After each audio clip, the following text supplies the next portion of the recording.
Bonjour chers abonnés, c'est toujours un plaisir de vous retrouver. Bienvenue sur Mali Kunafoni, c'est l'heure de votre flash d'information.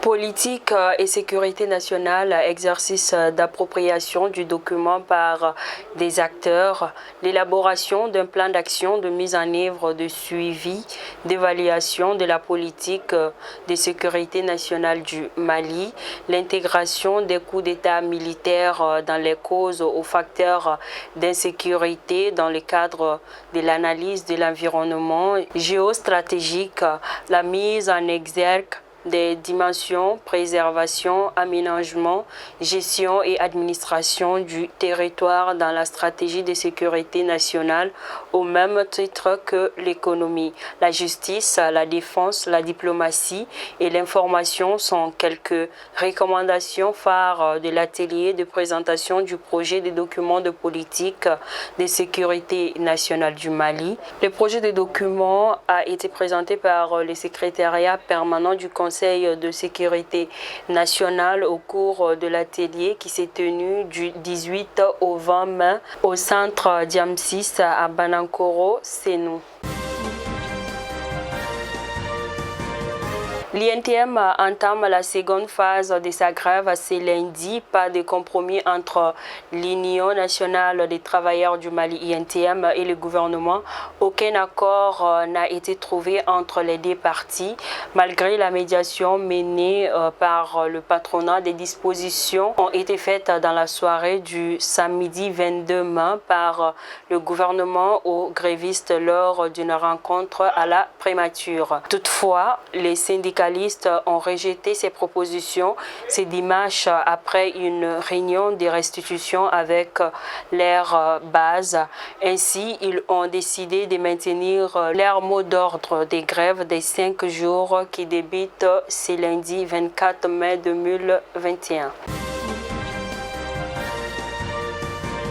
Le président de la Commission nationale des droits de l'homme, CNDH, Agibou Boiré, annonce que sa structure est en train de constituer des dossiers solides pour engager les procédures judiciaires contre les commanditaires, auteurs et co-auteurs et les complices de pratiques de l'esclavage par incidence sur toute l'étendue du territoire. La déclaration a été faite le samedi 22 mai dernier à la Maison des aînés lors d'une conférence débat sur la problématique de l'esclavage au Mali, le cas du milieu soninké, enjeu et résolution.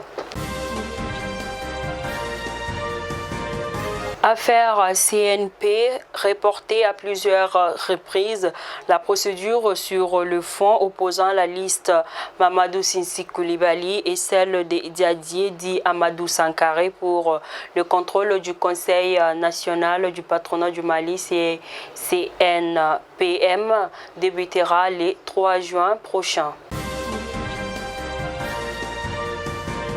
Bruit autour d'une parcelle à Niamakoro, les artisans de la commune 6 dénoncent la manière brutale de leur déguerpissement. En effet, le sieur Salif Fofana, premier vice-président de la Chambre des métiers du Mali, section commune 6, était en assemblée générale au début du week-end dernier avec les militants de la commune 6 pour évoquer leurs difficultés du moment. Un groupe de mécaniciens qui occupe un espace depuis près de 30 ans est invité à vider les lieux par un particulier, un espace qui a toujours été considéré comme un patrimoine de l'État selon les mécaniciens. Forum de Bamako, remise des résolutions et des recommandations au président Bandao. Le président du forum, Abdallah Koulibaly, a fait le compte rendu de la rencontre au chef de l'État au cours d'une audience qui lui a été accordée samedi dernier à la base B au nom des participants au forum.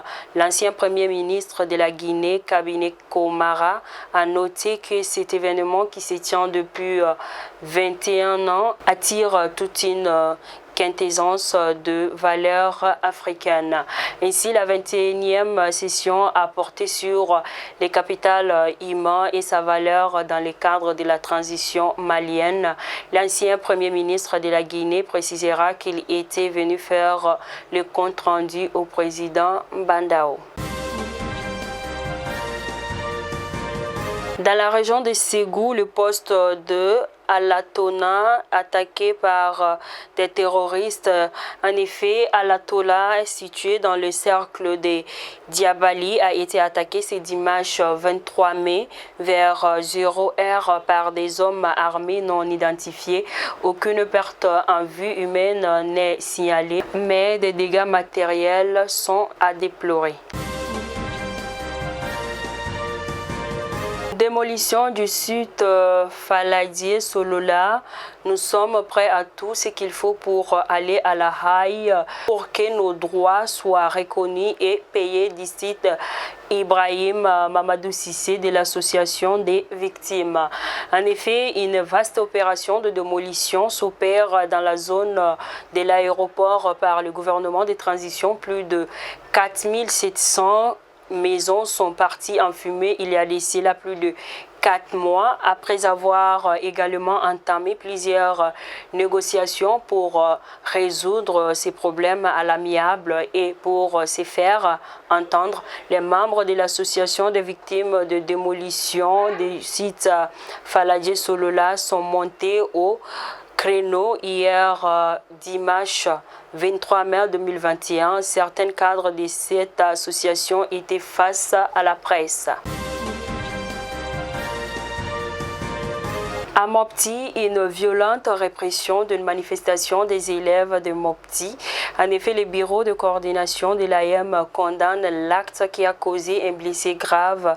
En effet, c'est à travers un communiqué que le bureau de coordination de l'AM de Mopti a informé l'opinion nationale de la répression brutale et violente d'une manifestation des élèves par les forces de l'ordre à Sévaré. Selon le communiqué, les élèves de la région de Mopti ont manifesté ce vendredi pour des raisons sécuritaires contre un projet de construction d'une cellule antiterroriste près du lycée Amadou Ndiko de Sévaré, lit-on dans les communiqués. Hors de nos frontières en RDC, les habitants hésitent à rentrer à Goma après l'éruption du Nyiragongo. Le volcan Nyiragongo près de Goma dans l'est de la RDC ne semble plus menaçant.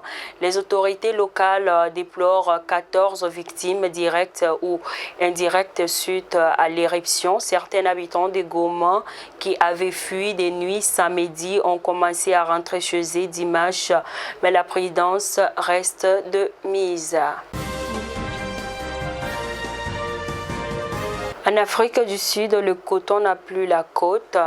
Entre la saison 2018-19 et aujourd'hui, les surfaces cultivées ont 10 000 hectares.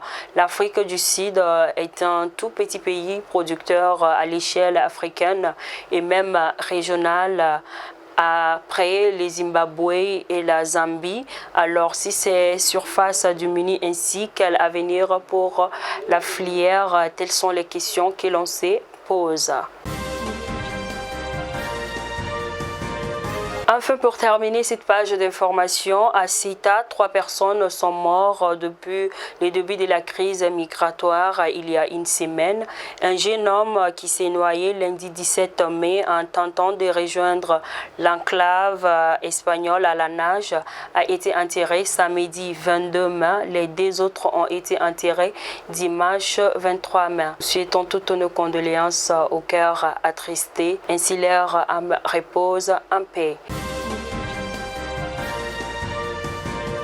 C'est donc tout pour votre flash d'information. Je vous donne rendez-vous pour un autre numéro. Merci de bien rester fidèle à Mali Kunafoni. Merci.